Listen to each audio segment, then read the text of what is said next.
সম্পার কিচেনে আপনাদের স্বাগত। আজকে আমি নিরামিষ মশলাদার পনির কারি বানাবো। তার জন্য পনির নিয়েছি, টমেটো গ্রেট করে নিয়েছি, আদা লঙ্কা বাটা, এই গরম মশলা, জিরে সম্বাদ দেব। দেখুন, কড়াই বসিয়ে দিয়েছি, কড়াইতে তেল দিয়ে পনিরগুলো ভাজি। দেখি গরম হলো নাকি। লবণ দিয়ে মেখে নিয়েছিলাম, দিয়েছি। তেলের মধ্যে ভাজা হচ্ছে, সাথে তেলের মধ্যে আমি সামান্য পরিমাণে বাটার দিয়ে দিলাম। তো টেস্ট গন্ধটা ভালো দিয়ে ভাজা হোক, সামান্য বাটার দিয়ে দিয়েছি তেলের মধ্যে,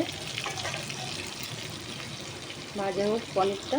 যেমন পনির ভাজা হয়ে গেছে, কড়াই থেকে তোলার পর এই যে এতটা তেল রয়েছে, আমি আর সামান্য পরিমাণে তেল দিচ্ছি, কারণ আমি নামানোর আগে বাটারটা দেব।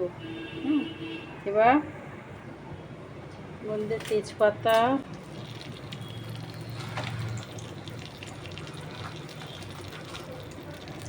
জিরে সম্বাদ দিলাম, আর গরম মশলা থেতো করা আছে এগুলো দিয়ে দিলাম,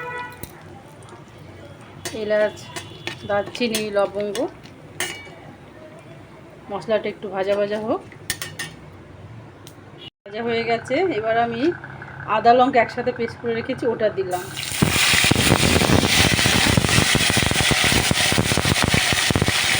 বাটিটা ধুয়ে সামান্য জল দিলাম,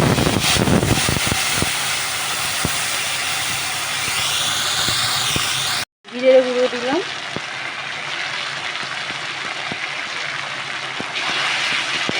একটু জল দিচ্ছি, নাহলে লেগে গেলে পোড়া গন্ধ লাগবে। সাথে টমেটোটা গ্রেট করে রেখেছি, টমেটোটাও দিলাম।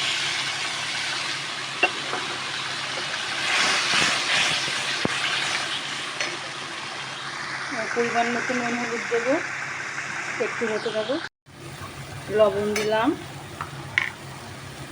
হলুদ,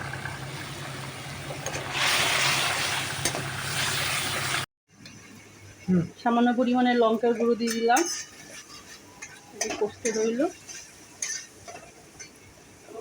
অল্প পরিমাণে চিনি দিচ্ছি,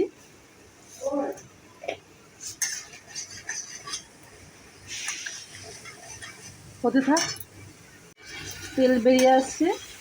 এবার আমি একটু টমেটো সস দিলাম, নাড়তে থাকছি, একটু কষিয়ে সামান্য পরিমাণে জল দেব। হয়ে গেছে, তেল ছাড়ছে। এবার আমি একটু কিছু পরিমাণে জল দিয়ে দিলাম, পরিমাণ মতো দিই। এবার একটু ফুটুক, একটা বেশ ভালো মতো ফুটতে থাকুক। ফুটে গেছে, জল দিয়েছি। এবার পনিরটা আস্তে আস্তে দিয়ে দেবো।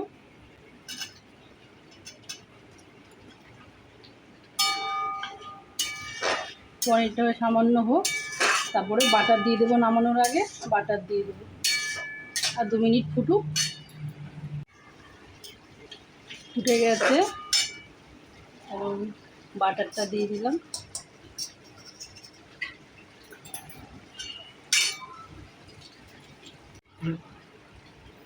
হয়ে গেছে। এবার নামিয়ে দেবো। পনির কারি করা কমপ্লিট হয়ে গেছে। দেখুন, দেখতে খুবই সুন্দর হয়েছে, ভাতের সাথেও ভালো লাগবে, রুটি পরোটা সবের সাথে ভালো যাবে। আপনারা এইভাবে করবেন, আর এইভাবে নতুন নতুন আইটেম পাওয়ার জন্য আমার চ্যানেলটাকে সাবস্ক্রাইব করবেন। ভালো থাকবেন, নমস্কার।